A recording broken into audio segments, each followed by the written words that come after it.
First of all, let's give a round of applause to all the wonderful staff that worked on the Elusive Samurai episode 9, because Jesus, this was beautifully produced, and nothing even comes close to any of the previous episodes in this show. But we also have to mourn the death of these animators, because Jesus, rip to all of them.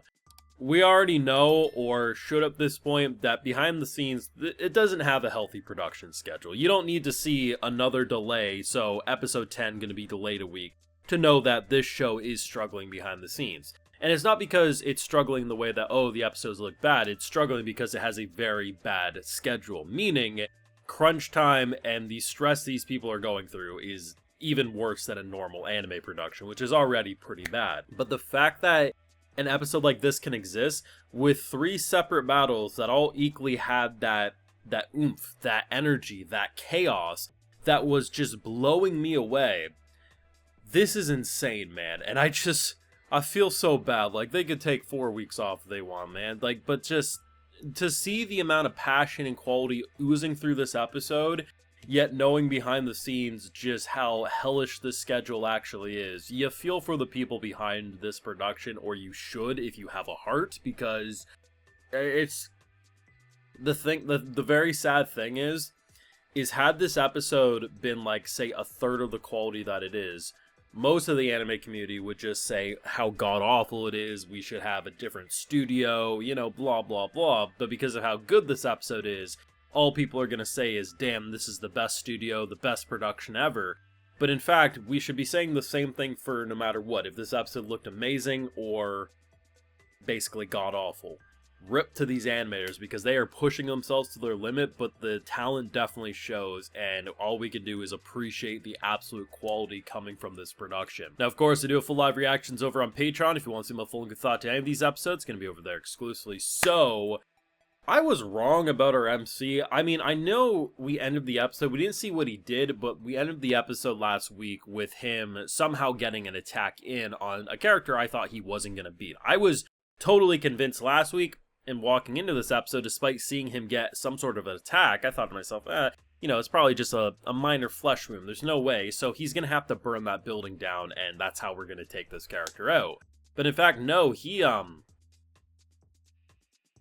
kid in a candy store. So we see the technique. So there's a couple of ways, as they say, in order to attack someone. You can stab like a knife, or you can cut like a saw. And the idea of someone being as elusive and dodgy as our MC, the idea of a quick cut and then pull away, yeah, you're gonna do some nasty wounds, especially if you go for some vital arteries, or like the fact that you cut the, like, he was gushing that whole time. He was painting the canvas, and that canvas was the entire building red as he was just going crazy. Sadly, he does pull through, but I actually wouldn't really say that's an issue. So on one hand, it's like, damn it, some of these scumbags get away and get to live to fight another day. But on the flip side, it's like, I appreciate that this show isn't necessarily just every time they introduce a scumbag, we always kill them off, and then we try to replace them with the next crazy bastard. They have killed people, and they have shown some craziness, but I appreciate the fact that they actually keep characters around longer than just, you caused a ruckus once, we kill you, so now insert the next ruckus. No, it's like, okay, I appreciate the fact that they let this feel more like a long-term battle rather than short-term battles as we try to reclaim our family's land and stuff like that. I think we don't see that enough in shows like these, especially a show that is essentially a long-term war at the end of the day. Sure, it's not necessarily the typical battles that maybe you're used to for big epic, like, oh, here's 10,000 people against 10,000, but that's really what it is. We're in the middle of a war trying to build up our support and building allies and this, that, and the third. And I think they're doing a really good job. And honestly, the reveal of this man actually, you know, Lady Luck was on his side. So props to him, I suppose. And the fact that our bug-eyed bastard comes in and we just immediately say that we want to feed your eyes. I think she said to a snake. And I'm like, you know what? As weird as that is, I kind of support that entire nonsense. But the idea that, of course, we have our MC's side. We have the duos who, they were getting, like, there was cuts going into shoulders. It was looking nasty. She grabs the blade at one point with her hand, which is, like, one of the worst places to get a flesh wound because you're constantly moving that, so it's, like, never going to heal properly or it'll take a ridiculously long time. But the fact that we take care of that bastard, which was fantastic, And the fact that you rarely see this, but I appreciate it so much. Our new boy kicks him in the nuts.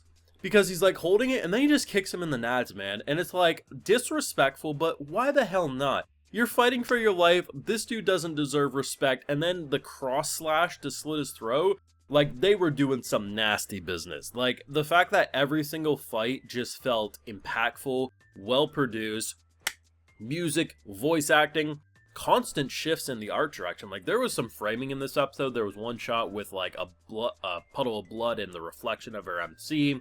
Different flashback art styles. Just they do a really good job at making every single style that this show works with, whether it's on the absolute comedy direction or the absolute Jesus, that's demon nightmare fuel. They just do such an effective job, and despite this episode being 3 big moments of action, it all told stories, it progressed characters, and honestly, I love the fact that when you look at it, right?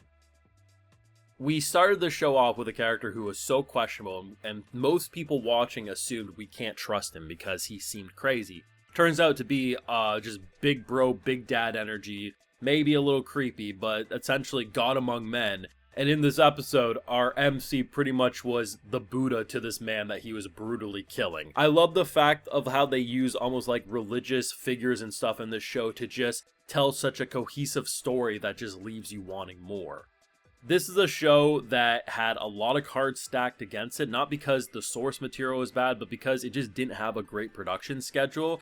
And it would have been very easy to watch the show go off the rails, especially for what the past couple of episodes have done. But most importantly, this latest episode, episode 9, but they did one hell of a job, absolutely brilliant.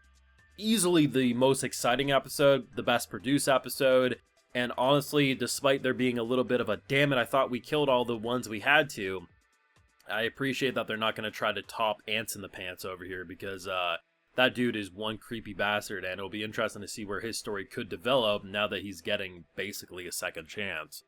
Let me know what you're thinking, though, down below, because seriously, props to the animators, but rip them, please, for the love of God, do not push them to their breaking limits, because based on what I'm reading, it seems like they are, but all we can do is thank them, and hopefully they can hear some of our nice comments, because a lot of animators do actually use social media, and they, you know, it does help from what some have said, so always show your support when you can. But let me know what you're feeling down below. Be sure to leave a like if you enjoyed, subscribe if you're new around here. Of course, ring that bell, and like I mentioned, we have those full live reactions over on Patreon. And hey, while you're over there, I'll also give you a video shout out. Alright, so today we got Scoffred, Matt Barker, Cal853, Sebastian DK, Sino Han, and we also have Xeno God. So I appreciate the support, everyone. Please take care, and y'all have a good one.